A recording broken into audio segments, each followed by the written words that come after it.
Are you unknowingly sabotaging your business growth just by the way you actually think about money? It's more common than you think. And in this video, we're going to uncover those money mindset traps that might be quietly capping your success. Hi everyone, I'm Jamie Trull, CPA and financial educator. And on this channel, I'm typically giving you everything you need to stay informed, organized, and profitable in your business finances. And typically, I'm giving you all of those practical steps to do things like save on taxes, maximize your profit, and understand your financial statements. But today, I want to go a little bit deeper into something that actually affects your ability to do all of that effectively. And that is your mindset when it comes to money. Now, make sure you stick around until the end because that's where I'm going to tell you about the number one thing that keeps people stuck where they are in their business.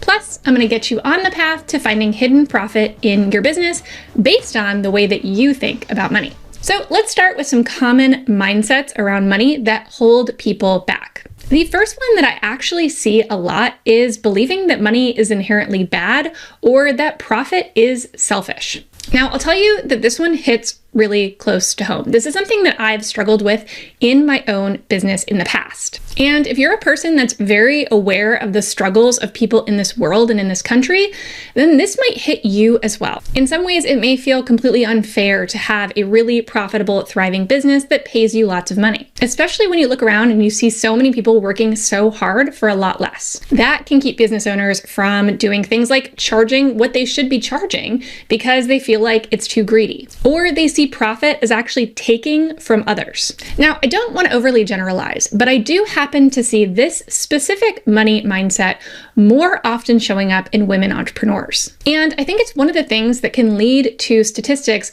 like the fact that 40% of privately owned businesses are owned by women, which is amazing, but only 4% of revenues are generated by women-owned companies. So there's a massive disparity there.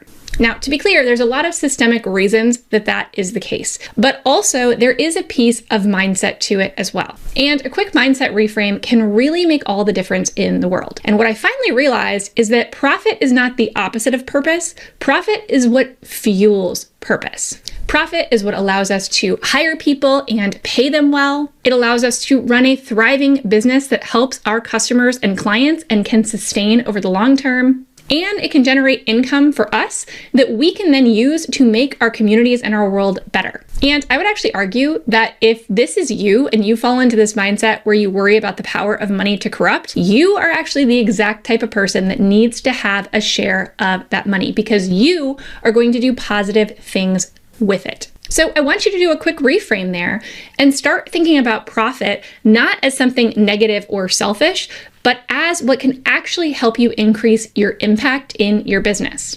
Now, the second mindset that I see happening quite a lot with business owners is if I ignore it, maybe it'll go away, right? And we know that this is not the case. We know that hiding our head in the sand and not looking at our financials isn't actually going to get us where we need to go. But in practice, we avoid it thinking, well, if I don't think about it, then I won't have to worry about it. But the truth is that when we do that, it actually hangs heavy on our shoulders. We know this. It's in the back of our mind all the time, even if we're trying not to think about it. And in fact, when you finally do face things and look at your finances and really start being more intentional with them, it actually will help to take that weight off of your shoulders and just make life feel so much better. Now, I'm actually a really big fan of weekly money check-ins. I do these on what I call Money Mondays.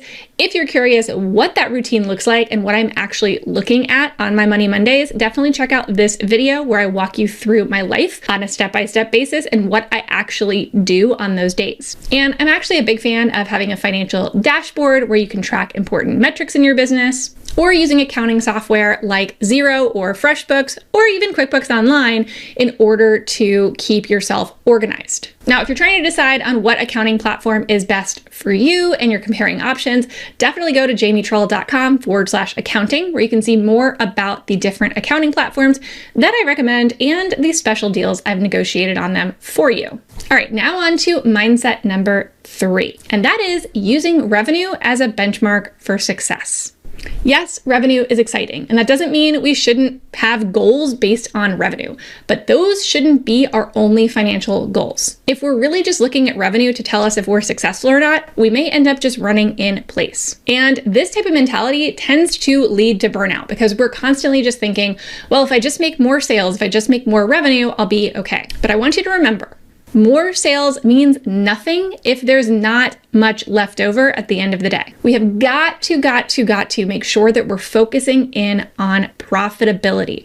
Are we making sure that we're making as much money as we can off of each and every one of those sales before we go chase more sales? We do not want to leave money on the table. So in addition to having goals for revenue, you need to have really specific goals for profitability and also a system that helps you prioritize profit. So if you're looking for the best tool to do this, I actually use Relay as my business banking platform because of the fact that Relay allows you to open multiple different accounts at the click of a button and to be able to use them to essentially create different envelopes in your business. It's kind of like a virtual envelope system where you can create an envelope that's specifically just for taxes. It has its own account, or maybe one for payroll, or one for your profit and paying yourself. That will absolutely help you to make sure that you don't overspend and that you're protecting your profit. So especially if you're one of those people that doesn't love to look at your finances all the time, you can automate so much of this, and Relay is a fabulous tool that can help you do that. So make sure to go check out more as well as our current deals at jamietrull.com/relay. All right, mindset number 4 that I see all the time that is getting in the way of business owners being able to grow their businesses. And that is avoiding help because it feels too expensive. If you've ever said, I'd love to hire, but I can't afford it, you are not alone. That is so common, especially for small business owners trying to scale. But if you don't have help, you yourself are going to stay buried in $10 an hour tasks, and it is going to prevent your business from growing to where it could actually go. So instead, I want you to think that the right help is actually an investment in your business. Now, of course, you want to be making sure that you're making profit that can help you support bringing someone on. So that might mean looking back at things like your pricing to make sure that you're priced accordingly to be able to pay staff and still make a profit. Maybe it's starting by hiring a part-time virtual assistant. That's what I started with at 5 hours a week back in the day, 6 or 7 years ago. That person is now my chief operating officer. So you absolutely can find good help that can grow with you. Or maybe it's time to outsource your bookkeeping, or maybe it's even time to bring on your first part-time or full-time employee to help you run your business and to serve your clients. But even starting small can make some really big shifts. And of course, when it's time for you to hire that first employee, make sure to come back and check out all my resources about payroll, including my comparison of multiple different payroll platforms, as well as specially negotiated deals just for you at jamietrull.com/payroll. And mindset number 5. And this is one that also is near and dear to my heart. It's something that I did for a while. And that is playing small to stay safe. I am not the biggest risk taker. So me being an entrepreneur was really something that took a lot of practice to get comfortable taking any kind of risks. But then I realized that playing small was actually the risky thing to do. It meant undercharging, underinvesting, and underselling, and really was a reason that I felt stuck for a period of time in my business. Instead, it's time to play a bigger game. It's time to show up with more confidence in your pricing, your visibility, and your offers. Now, if playing small isn't something that resonates with you, I understand that. I actually didn't think that I was playing small for a really long time. However, I recently realized that while maybe I wasn't playing small, I also wasn't playing big. I was kind of playing medium. And that meant that while I was putting myself out there to a certain degree, I wasn't really going full force. I wasn't putting so much of myself out there that it felt too risky. I wasn't going for those really, really big goals that I actually do have. So whether you feel like you're playing small or medium, it's probably time to up it, right? Let's take it to the next level and see what happens for your business when you do.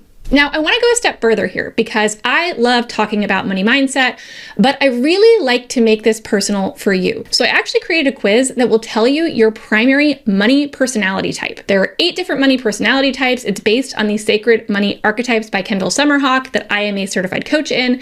So you can find that quiz over at jamietrull.com/quiz. And the really great thing about knowing your dominant money personality types is that you can actually tap into your unique superpowers when it comes to making money and be aware of those things that sometimes can trip you up and get in your way.